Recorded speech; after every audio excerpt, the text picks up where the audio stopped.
So I really struggled. And during the struggling season, during your struggling season, you always go, silent treatment. So you don't talk, you're out. Ukiwa tu sisi najua saying Saya news, you don't even want to watch that news, you are in your bedroom and all that. So finally, I just decided to give in. That giving in to forgiveness felt like it was breaking me. Yes. Wapendwa, niliumia kuliko. I'm being honest. Uwezo wa kusamehe iliniumiza, ilikuwa uchungu kuliko kosa nililosamehewa.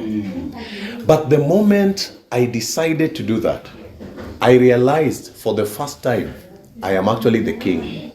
Amen. Because my wife did not know how to handle me anymore. She did not expect. She was actually, within this week that I've been quiet, she has been developing strategies of counteraction. Amekuwa kitarajia wao. Ashapigia watu simu, and you know them, they talk. Ashapigia ule, just in case you call pastor, ashampigia. Ashakutangulia huko. Anapigaga wote. So ashakutangulia. Ashakutangulia huko. Ukijaribu kujitetea, hakuna mtu anakusikia. Hakuna mtu anakusikia. So alikuwa ready. So ready. So what I decided, finally, when I decided to come out, I said, honey, today I just want us to go out. No, I mean, let's just go out. No, there are things we need to discuss. Yeah, we will discuss them That's out. That's what we're going to discuss. Yes. We'll discuss them out there. So where do you want to go? You decide. We are supposed to be fighting. So, okay, fine. And they enjoy that. So we go out there and we say that, honey, yesterday I was so bitter, nini, but I have decided to let it all go. I've forgiven you. She didn't know how to react. Because women are created in a way that they have a way of revenging everything. Yeah. It may not be today, it may be tomorrow, it may be all that, but they don't know how to revenge forgiveness. When you have an issue with them today, Yeah. They start from where you met. Now wako na evidence. Hawezi hepa. So when we came back home, she didn't know how to handle that. So she just had to change the environment, to change all that. And so we have, I agree with you, Pastor Zach, the society has pushed the man in the corner. The only solution we have to come out of where we've been pushed is our relationship with God. It is not relating, it's not creating even the man's association. I'll tell you, I told Pasi the other day that it got to a level when I was in America. I called a lawyer and I designed, because I had been absorbed in American society. I designed a Christian, born again, we drew our divorce letter. Nikatuma. So Pastor Zagi ni serious. Wewe umewahi tu kuwaza. America is very hot. In America, like unaona kama saa hii I have a friend of mine. In fact, right now ako hapa na amesota mbaya sana. Alikuwa ameishi Marekani for 10 years. Yes. 10 years kulingana kazi ambayo alikuwa amefanya, alikuwa amesave more than $40,000. That's like 5 million now. Yeah, and alikuwa amesave. And then it happened, so when he was trying to come kuja kurudi, the fake wife sasa alikuwa anabaki. And then while anabaki, wife alikuwa na transfer vitu pole kwa jina yake. You see right now as I'm talking to you, that man is here. And then wakati alirudi, ilichukua just one phone call, jamaa alipigwa kutoka nyumba. Asa lawyer akamwambia kwamba you better leave that house because ukishikwa hiyo imeisha hivyo. Unaona? The man has to run. Alikimbia akaprocesswa haraka nini ticket akakuja. Na sasa sheria ya Marekani inamfea mwanamke kiasi kwamba now the man right now is not working, he's here in Kenya, but he is paying the lady 600,000 Kenya money. Of course. Kila mwezi. And then that lady, she has $40,000 account. Ya mzee. Hey! Sio 40,000, 40 million That's dollars. $400,000. Ako nazo 10 wapi? years you can say $400,000. Ako nazo kwa account. And then vitu zote, kila kitu ametransfer zote. But sasa bado sheria inamwambia kwamba for this lady to survive, you have to be paying her 600,000. Hiyo ni $6,000. Hiyo ni $6,000. That's American law. Yeah. Now I wanted to add jamaa kwa something. hapa na amesota hakuna kazi I wanted to add to something that pastor. Kwanza hapa. 40,000 US dollar. 40 million. 40 million That's US dollar. No.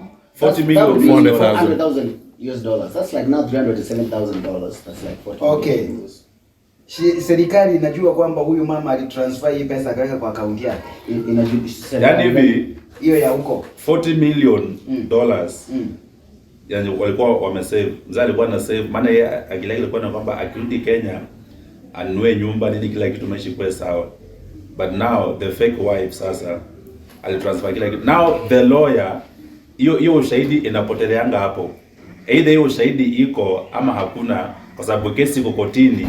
Sasa ndio maana wife unasema ni suspect but he has the full law protecting her. Now sasa tukifanyanga kesi ndio tugundue kwa hii wapi. Sasa wewe utakuwa mlipa mke wako $6,000 kila mwezi. Maana umemtelekeza. Yeah, that's alimony, which is okay. I'll explain to you how. But now, listen to something I wanted to add about what Pastor was saying. I went to a conference, a marriage conference. First, my father called me. He's a pastor, deliverance course, because my wife is really a born again. It's good marrying a sister. I was telling some brethren, let me tell you the truth. You can say all what you want, but I will never allow you to marry an unchristian.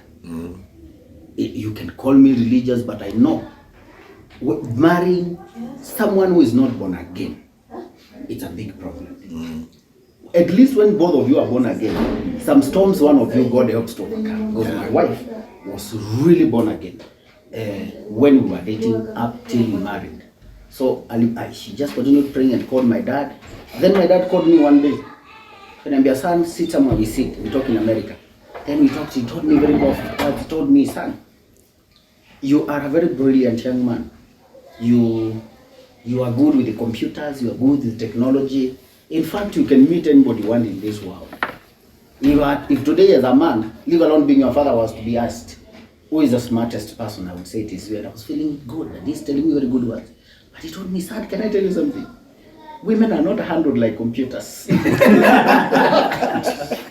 Women require the most foolish person, not the smartest. He told me, today, if I gave your mother, not at the capacity of mommy, at another capacity. Today, you cannot even live with her for 1 hour. It's true. That's what my dad told me. So, told me, stop foolishness, go back to church, talk to the man of God. And for sure, I went to the pastor, my Mzungu pastor. And they had just organized a marriage conference. And for a reason, he decided to pay for me for that marriage conference. And that 1 week changed my life. Within the first talk, during the marriage conference, I went out and I texted my wife differently. Because the man, this global preach on marriages, he started introducing 2 things.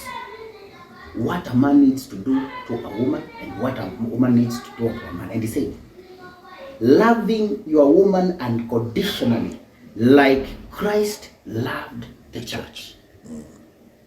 Then he continued to say, what is loving your wife like Christ? Loving the church to the point of dying for the church. Unconditional love. You wake up to love her when you feel like it. You love her when she is rude. You love her when she looks beautiful. You love her when she is good in bed. You love her when she is bad in bed. Loving unconditionally, it is that status that Jesus loved us, whereby it is not because we deserved it. Where we today, the last 2 weeks, you alone, if you are today you are able to say genuinely, how many times you have offended Christ, your Savior? Forget about your wife. Before you even think about loving your wife, ask how many times you offend Christ, yourself. and yet he keeps loving you unconditionally. And he says that a man was created not to question how he should love a woman. And the only tool that brings a woman to kneel down before a man is unconditional love. Yeah. If a woman knows that you unconditionally love her, she will kneel down before you. I'm telling you. That's it. Then he told her, he continued about women. He said, man, God put one unique thing in a man that can only be gotten from a woman, and it's called submission. Submission is not slavery. It is a tool that was given by God to a woman. It is as hard as man loving a woman. Yeah. Unconditionally. So when a woman submits, it is a magic tool given to a woman. Any wise woman, even if they pretend to submit, a man will kneel down before them. Because in us, when a woman submits, we were created like God. You will put all your pin cards there. we were. In fact, at that time I was telling my wife, I think you know how to submit when you have big money. It's like whenever I get a check or payment somewhere, I wake up and find breakfast on the table. So you seem to know. And she told me, are you calling me a colleague? I said, no, I was just trying to analyze the situation. But I'll tell you, a woman us, in us, we are really like God himself, our creator. We are kings by ourselves. Yeah. We are jealous like God himself. We want to be made a king. It is a desire that can only be fulfilled by a woman. Yeah. And when a woman creates a king in a man, that man creates a kingdom where the woman becomes the king. You hear what I'm saying? Really strong. I always say that do not ask me for a kingdom before you make me a king. Because the title queen becomes from being a wife of a king. And it is only you who can make the king. When you make a king, then there is no way I can go and get another queen outside. I will make you the queen within the kingdom that you have created. Now, that one is entering.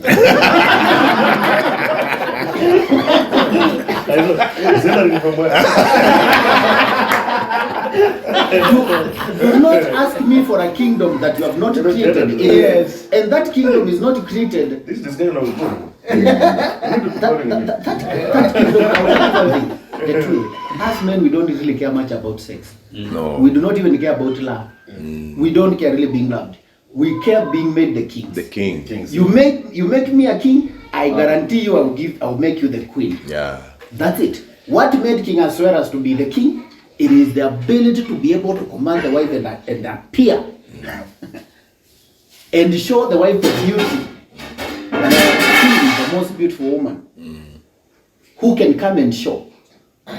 Queen Ahasuerus was not gotten out of the presence of the king because of another thing. It was just because she failed in her wisdom to Make judge and know when the king needs to be made to be a king. the king before his people. Before his people. When we are in the bedroom, you can curse me out.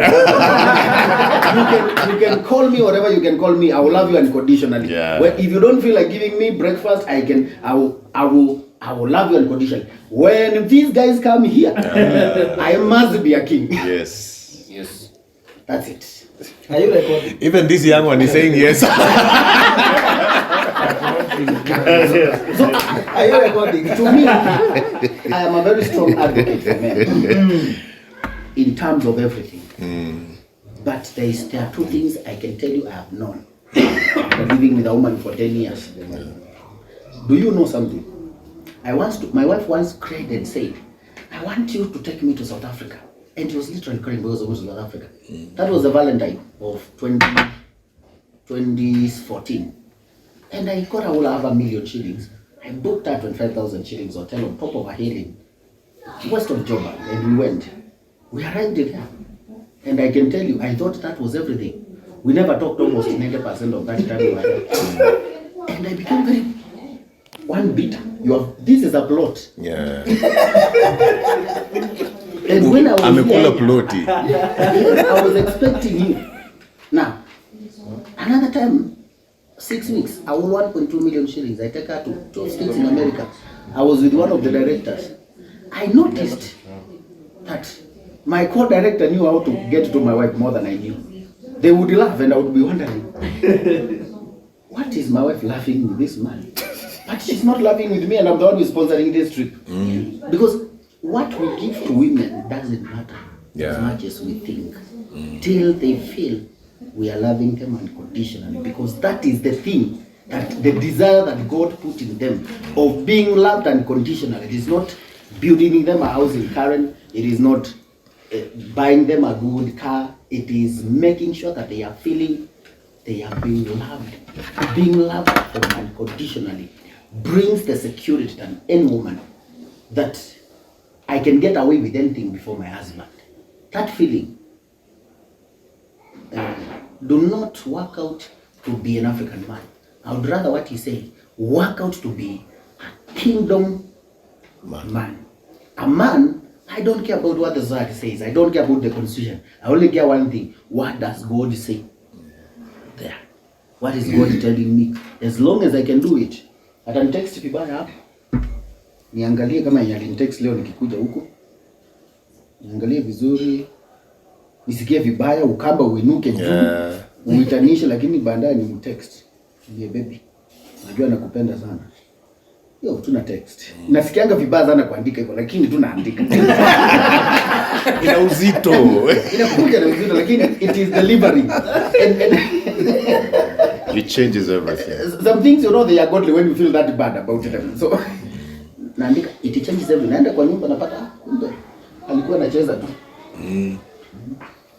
Well, Na ndio maana, just to finish, then I would beg to step out. That's why God really has to deal with us men. Because for us to love unconditionally, it is impossible with human strength, I can tell you. Zero. Unconditionally, because we have been created in a way that there has to be an incentive. If you want me to do that for you, do this for me. If you want me to do that for you, do this for me. And so we have been conditioned in such a way that, especially men, we have been conditioned in such a way that when you do something, there is an automatic expectation that is never spoken. So when that expectation is not met, it hits you and you feel like I'll never want to do that again. And so for us to get to the place where I am now able to do something sacrificial without expecting anything, and perhaps even to do it once, twice, thrice, it can only be by the power of God, and it can only be by the help of God. And that is why many of us, we don't get there. We come to church, but then we don't allow God to deal with us in that aspect, that we are able to be broken down. That you get to the place, because I'll tell you this, I'll define it. What we are talking about, according to the African man you're talking about, is foolishness. This is actually what the African man say ni kukaliwa. Actually, kukaliwa ndio wisdom. And so for us to be able to get there, you know, sometimes the African man thinks that the louder you speak, the more you will be heard. That's the African man's way of thinking. But the kingdom man knows, the more you love, you will not call for this. You will see them running. Wewe wako sasa ni mheshimiwa, lakini bado utaona kikukimbizia kikombe. Kuna kabaton ukifinya. Pamoja na hiyo uheshimiwa wote. Atakuwa anafika mlangoni na ibakia pale na anakuwa your woman. When we hit that, but for us to be able to hit there, this is where now the problem is. We cannot hit there unless by the help of God. We need God. Na hiyo si ombi tu. Hiyo ni, it's a place we arrive at. We arrive at when the real African us has been dealt with to an extent that now you get to the place where you look like foolish. You know, according to the normal way of thinking, it is actually foolish to be continuously doing right with no reciprocation. You always expect, if I do this, changamka. You know, and so when we get there, when there is no reciprocation, then we feel like, ata mimi. This is a conversation that happens a lot in marriage. For example, I discovered, my wife is one that akijam atanyamaza, ukijam pia atanyamaza, ukinyamaza atanyamaza. So I would discover, 3 days. You know, there are those moments that you feel you are the one who was offended. So you utaanzisha story, sinio? Lakini there are times when you are the one who has been offended. You feel justified to be quiet. Kwanza unaipushigi sana. Sasa hiyo hata una losing appetite alafu utarudi saa 6 ya usiku. Do jisort. But then I discovered, I just decided, I said, no, I will not play that game. And I told her, and you know what will happen in this house? Let's come up with the rule. No matter what has happened, we will not push it to tomorrow. So hata kama nimekosewa, I will begin initiating the conversation. And for me to do that, sometimes I feel as if I am giving in. I am ceding ground. And I think those have been more tough battles than actually handling her. Dealing with myself has been more difficult than dealing with her. Because I've discovered that for me to really, the African mind that was put in me, for me to succeed certain things, ni Mungu. Perhaps you guys, you know, the grace of God is all over you, but for me, sometimes I have actually had to pray and fast for myself to get to the place of letting go certain things. And so I discovered that the moment I let go of those things, she melts down, and it helps me a lot to be able to become a better man than I am. And so I'll close by saying, I know Isaac is looking at me. I'll close by saying, we realize that for us to be able to get back to our position, we need God to deal with us a lot. But that is not what we want. It is what we need, but it is not what we want. Tunahitaji, kuna vitu ndani yetu zidiliwe nazo. Most of us have a lot of internal battles. Internal battles that we're dealing, because we're still dealing with identity issues. And perhaps maybe we should have even talked about that. He mentioned something, Isaac mentioned something about the changing society. It is actually very true. Crisis. There is an identity crisis. Let me just say that for the benefit of these people. You know, the African man's identity was in his work, his wealth. He felt important because he brought bread on the table. He felt important because he was paying school fees. He felt important because he was doing stuff. Today, whatever you're doing, she can do. Even better. Actually, from where I sit as a pastor, it is getting to a place where 60% of the people I'm talking to, their wives are earning more than them. So if your identity was on your earning, many men are going through identity crisis. And so we have to redefine who a real man is. And you'll discover that our man is not in the car we drive because they can buy those cars. It's not in the house you build because they can build those houses. It's not in the account that you have because they can also do that. If you go to the US, you see how the law is, and it is slowly coming to Kenya. Today, there is affirmative action that is really being pushed. The intake to the university is lowered for the girl child. So the man, in the next 10 years, the American story is going to be the Kenyan story. Today, mki apply for a job in Kenya, Mheshimiwa will tell you, if you apply for a job, a man and a woman qualifying for the same job, they would prefer a woman. Yes. Yeah. And they call it affirmative action or empowerment or something. And so that which we are hearing from so far is coming close. And so then our identity can no longer be in our profession. Our identity can no longer be in our wealth. Our identity can no longer be in the external things. The only place that the man of God said where we can find our identity is in God. Yes. So identity, that means you can be a full man when she's having more money.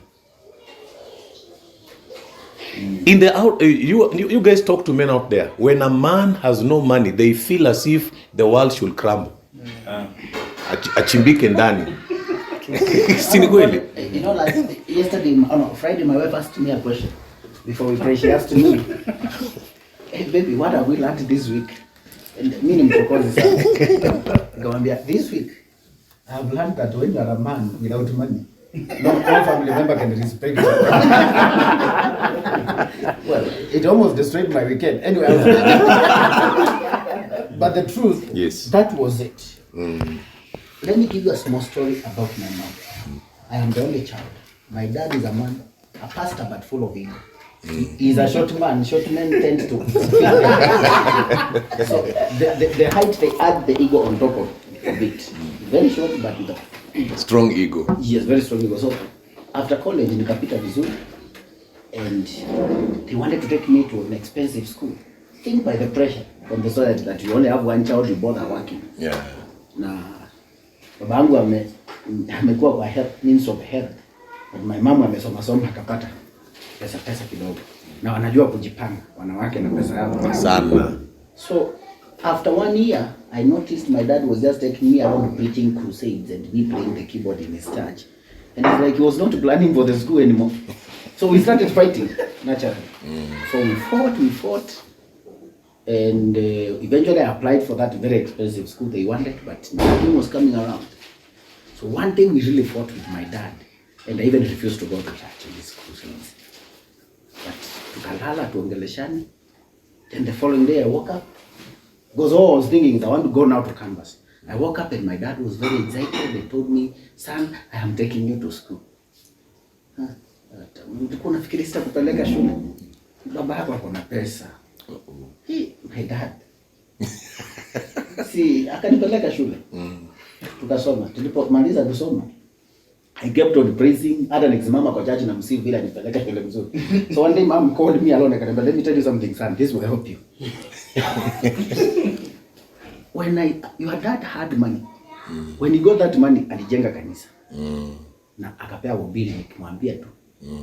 Nikaona ikaisha. And I knew the problem would come. That was after in fact, it was after I had even bought my dad his first car. Wow. To say thank you. But the woman who was behind the force, nobody said. So my mom told me, "Let me tell you something, son.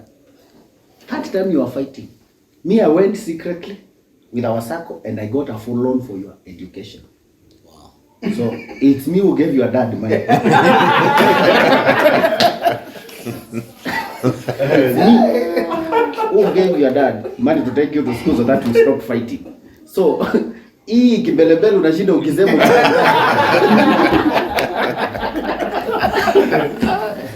Lakini mzee lazima aseme bonga points. But you see, mom had two choices. Yeah. To decide to humiliate dad and tell my dad, "You nipeleke mtoto wangu failed, let me take him." Unfortunately, that is the generation we have. Yes. Where women don't want to make a king, yet they want to be a queen. It's true. In where there is no kingdom, because there is no kingdom without a queen. And I learned, I really felt bad that my mom, all this time I don't give her credit anyway. Na yeye ndiye aliambia babangu siku, by the way, nikwambia one I have apologized that I took a loan without telling you. But the good thing is that loan, all the money is there. I kept it because I saw all the money you have was going for preachers and building your church. Yeah. And you had a son who needed to go to university. Yes. Shika pesa ni hii. Enda umpeleke. Peleka kijana yako. Sure. I tell you that today changed my mind. If we can get women who can make us to be kings, who can know that we are not defined by money, we are not defined by the social status, education.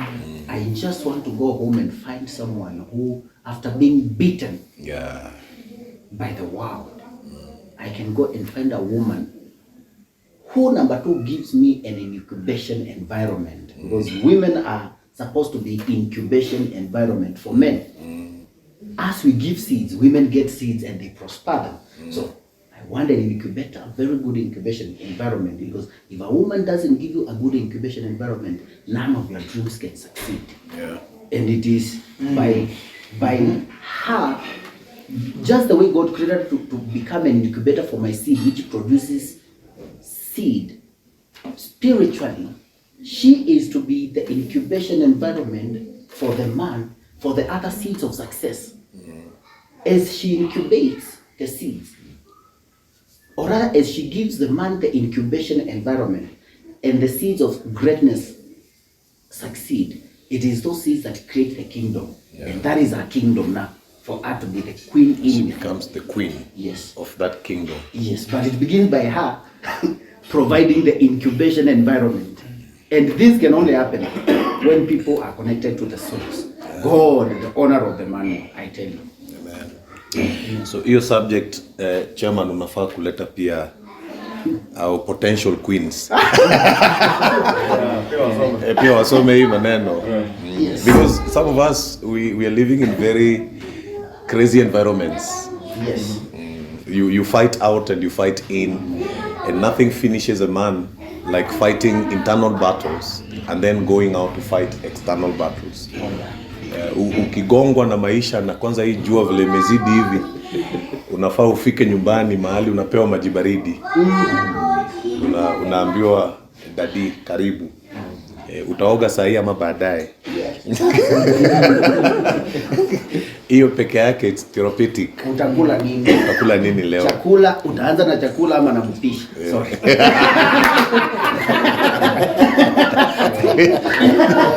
So,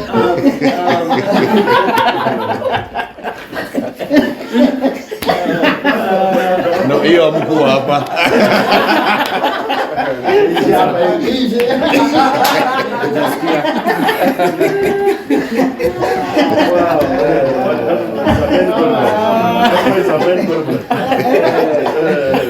I think up to this point, this is it is a nice conversation. We need to plan on how to continue with it because of time. Tomorrow it is Human Monday. What maybe I can request here and now that if possible, in our next men's service, we have a preacher now. We have a preacher now. It is just our chairman to talk to David so that David can talk to the preacher, so that we arrange this conversation now to the service. Yeah, because I can see this one is not only for us. Yeah. It is also for our queens. Yeah. To listen to it. So then it balances out. yes. So this one, sir, we are requesting. Me, I'm requesting. Well, if possible. Yeah, actually, we need to know. Unaenda hili ndio tufanye tuongee na pastor. Kurudisha mkutano. Tuongee mapema. Ndio bado unaona mimi naanza kujitetea mapema. Because this conversation is very nice. We really need to have it very soon. And I will propose now. Okay, let us plan how maybe we can have